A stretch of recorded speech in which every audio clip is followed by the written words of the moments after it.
ہو اور کسی سونے والے کی نیند میں خلل پیدا نہ ہو۔ اگر اس طرح سے بلند آواز میں ذکر کیا جاتا ہے کہ مسبوق نمازی اپنی نماز بھول جاتا ہے، قرات بھول جاتا ہے، تو اس طرح کا بلند آواز میں ذکر کرنا یہ جائز نہیں ہے، اس کی ممانعت ہے۔ اور وہ ممانعت کیسے ہے؟ حضور علیہ الصلوۃ والسلام کی ہی حدیث پاک ہے، آقا کریم علیہ الصلوۃ والسلام نے عشاء کی نماز سے پہلے اور عشاء کی نماز کے بعد بلند آواز سے تلاوت کرنے سے منع فرمایا کہ کہیں تم اپنے ساتھی نمازی کو مغالطے میں نہ ڈال دو۔ تو دیکھیں، اپنے ساتھی نمازیوں کا، ساتھی لوگوں کا خیال رکھنے کے لیے تاجدار کائنات نے ارشاد فرمایا بلند آواز سے تلاوت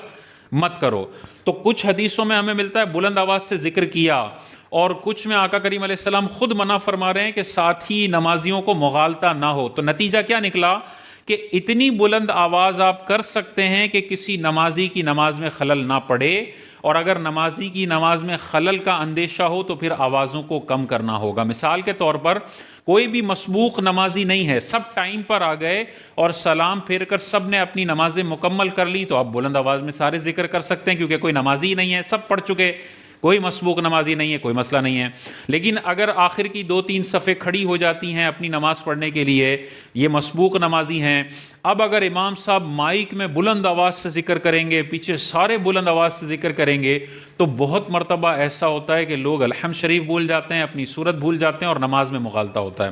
اور بہت ساری جگہیں ایسی ہیں جہاں پر روٹین بنی ہوئی ہے اور کسی کی بھی نماز میں کوئی خلل نہیں آتا ہے، یعنی وہ پیچھے مسبوق نمازی ہو